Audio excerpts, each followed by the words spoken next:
सारे खित्ते के लिए, सारी दुनिया के लिए और पाकिस्तान के लिए ख़ास तौर पे, क्योंकि ईरान पे हमला हुआ है, हमारा तो बॉर्डर लगता है, तो हमारे तो दरवाज़े पे, हमारे घर पे जंग आ चुकी भी है और जंग अभी जारी है। पता नहीं कितने दिन इसकी तौलत रहती है और इसकी क्या शक्ल निकलती है।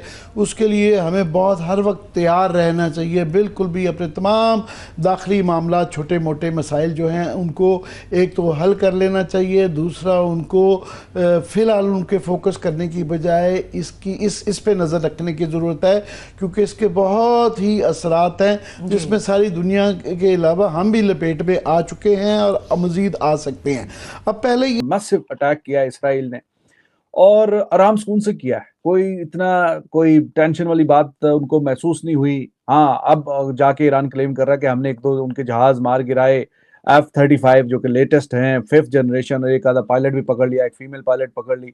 लेकिन ईरान ने बहुत ही तसल्ली से, बड़े आराम से, सुकून से उन्होंने जहां जहां पे वो चाह रहे थे मोर और लेस हर जगह पे अटैक किया इनसाइड ईरान। और टॉप लीडरशिप, मिलिट्री लीडरशिप और साइंटिस्ट जो कि उनके एटमी प्रोग्राम के लिए के काम कर रहे थे, सबको उन्होंने चुन चुन के मारा। और ये पहली बार नहीं है, पहले भी इसराइल कई दफा ईरान के अंदर, ईरान के जो लीडर्स हैं उनको बाकायदा अटैक कर चुका है और उनकी जानें भी ले चुका है, लेकिन ईरान कुछ खास कर नहीं पाया उसके जवाब में। वसी पैमाने पे प्रोपेगेंडा कर रहे हैं, हमारे आर्मी चीफ को किसी न किसी तरह इम्प्लीकेट करने की कोशिश कर रहे हैं। He has been the target. और उसमें जो ठीक है, हमारा इसराइल के साथ एक एनिमोसिटी का रिलेशनशिप मौजूद है, एक बैकअप प्लान्स इसराइल का मौजूद है पाकिस्तान के ऊपर। आई थिंक उस चीज़ को वो एक्सप्लॉइट किया जा रहा है कि अमेरिका को ये इंप्रेशन दिया जा रहा है कि पाकिस्तान जो है वो इसराइल को दुश्मन समझता है और उसमें काफ़ी ज़्यादा वो मुबालगाई कर रहे हैं। ये एक ब्रॉडर पर्सपेक्टिव मौजूद है। दूसरी बात ये है कि आम लोगों के अंदर ये एक ख्वाहिश मौजूद है कि पाकिस्तान को ईरान को किसी न किसी तरह फ़ौजी सतह पे सपोर्ट करना चाहिए, वो मिसाइल उनको जो हैं सप्लाईज करने चाहिए। तो मेरा ख्याल ये है कि कुछ हमारे जो इंथ्यूजिस्टिक लोग हैं उनका भी इसमें अमल दखल है, ये सिर्फ हिंदुस्तान ही इसमें शामिल नहीं है।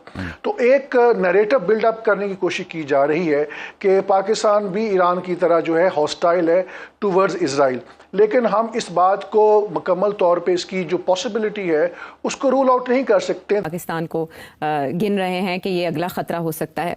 मीनवाइल ख्वाजा आसिफ ने अपनी गुफ्तगू में गठजोड़ करार दिया भारत और इसराइल का और अलर्ट किया मुस्लिम उम्मा को और ये कहा कि इस्लामी ममालिक इसराइल से ताल्लुकात ख़त्म करें।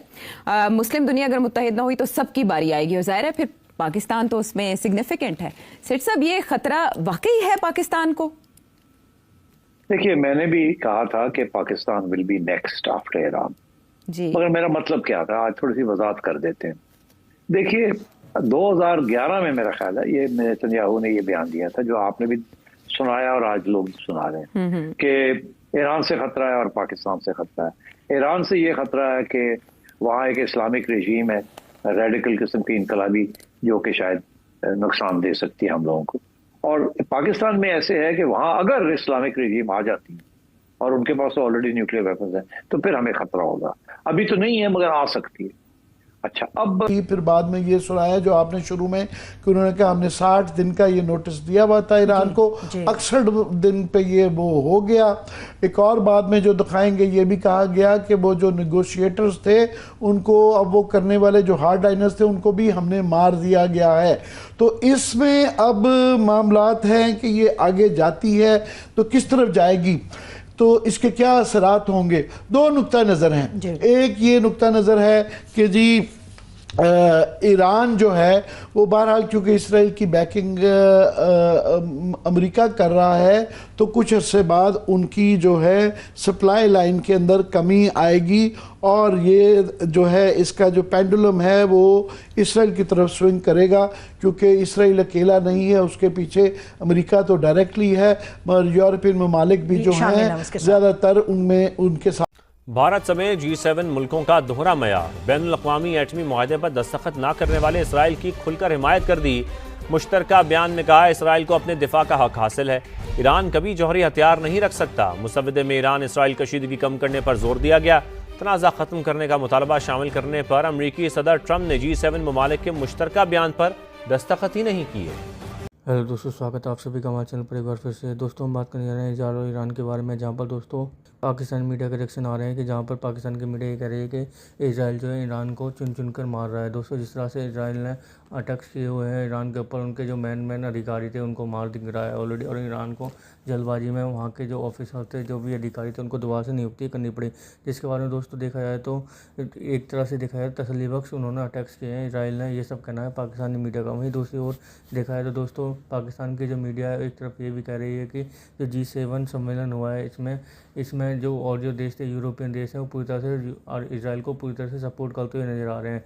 जिसके बारे में दोस्तों जिसके बाद दोस्तों पाकिस्तान की जो मीडिया है पूरी तरह से ये कह रही है कि ईरान के पास न्यूक्लियर बम बिल्कुल भी नहीं होना चाहिए, ये सब कहना है दोस्तों पाकिस्तानी मीडिया का, जो यूरोपीय देश चाहते हैं ये सब। उसके बारे में दोस्तों अगर देखा जाए तो अभी जो ईरान की हालत जो हुई पड़ी है दोस्तों, उसे देखने के बाद साफ साफ लग रहा है कि ईरान अभी खड़े होने की स्थिति में तो बिल्कुल भी दिखाई नहीं दे रहा है। वहीं दूसरी ओर देखा जाए तो दोस्तों अभी जो चल रहा है, जिसे देखकर काफ़ी ज़्यादा इस युद्ध की स्थिति जो बनी हुई है, अमेरिका के डोनाल्ड ट्रंप लगातार उनको धमकियाँ दिए जा रहे हैं, और इन धमकियों के बाद में दोस्तों ईरान का क्या एक्शन होता है इन चीज़ों का, ये वार रुकती है बंद या फिर चलती रहती है, कितनी लंबी जाती है, ये तो आने वाला टाइम ही बताएगा। लेकिन दोस्तों अभी जो चल रहा है इन चीज़ों को देखकर यही लग रहा है कि अभी जो ये वार है शायद रुकने का नाम नहीं लेने वाली है। तो दोस्तों आगे देखते हैं पाकिस्तान मीडिया के क्या होते हैं। जब इसराइली टैरों ने ईरान और मुख्तलिफ उनकी न्यूक्लियर साइट्स के ऊपर बमबारी शुरू की ना, तो पहले सबसे ये खबर आनी शुरू हुई कि जो फैसिलिटीज़ उनकी अंडरग्राउंड है, कोई 25-30 मीटर नीचे हैं, तो वो इसराइली बमबारी के साथ वो तबाह नहीं होंगी, तो इसके लिए उन्हें अमेरिका की मदद दरकार होगी। वो जो डेजी कटर जैसे अफगानिस्तान में फेंकते थे, या B-52 आएंगे तो फिर काम होगा। ये जो प्रेसिडेंट ट्रंप का G7 की समिट छोड़ के वापस आना है, या आज ये खबर चल रही है कि अमेरिकी हथियार और उनके वो टैंकर्स जो एयर टू एयर रिफ्यूल के लिए काम होते हैं वो भी इस रीजन में मूव कर रहे हैं यूरोप से, क्या ये इंडिकेशन है? रिलेशनशिप विद इजराइल, ये हम उनको क्यों खुली छुट्टी दी हुई है इंडिया को कि वो मोनोपोलाइज कर ले? हमारा क्या प्रॉब्लम है पैलेस्टाइन का? और याद रहे कि ज़ियाउल हक साहब के जमाने में, ज़ियाउल हक साहब was then a brigadier and he was commanding a brigade, जबकि PLO के खिलाफ ज़ियाउल हक साहब ने अपनी ब्रिगेड इन जॉर्डन को यूज करके और PLO के खिलाफ एक्शन लिया था। तो मतलब है हमारे तो इस किस्म का रोल भी रहा है, very pro America and anti Islamic radicals. This is before Zia became army chief. उस वक्त तो he was just brigadier in charge of a contingent in Jordan. तो दोस्तों आपने देखा पाकिस्तान मीडिया का रिएक्शन देखने के बाद में पाकिस्तान मीडिया साफ साफ बोल रही है कि जो G7 के सम्मेलन के जितने भी देश हैं सारा दोहरा रवैया अपनाए हुए हैं पूरी तरह से ईरान के बारे में। जैसे स्पेशली अमेरिका को टारगेट करते हुए उन्होंने कहा कि एक तरफ तो ट्रंप कहते हैं कि शांति वार्तालाप, और दूसरी तरफ वो धमकी दे रहे हैं, इसराइल को पूरी तरह से सपोर्ट कर रहे हैं। वहीं दोस्तों देखा जाए तो दोस्तों उन्होंने ये भी कहा है कि अगर फ्रांस वगैरह ये सब चीज़ जो है ये अगर इनको सपोर्ट करना बंद कर दें तो जो इसराइल को जो अभी जो मिलिट्री पावर जो मिल रही है, मिलिट्री सैन्य जो मिसाइल वगैरह मिल रही है, इनकी सप्लाई बिल्कुल बंद हो जाए दूसरे यूरोपीय देशों के द्वारा, तो इसराइल शांत बैठ जाएगा।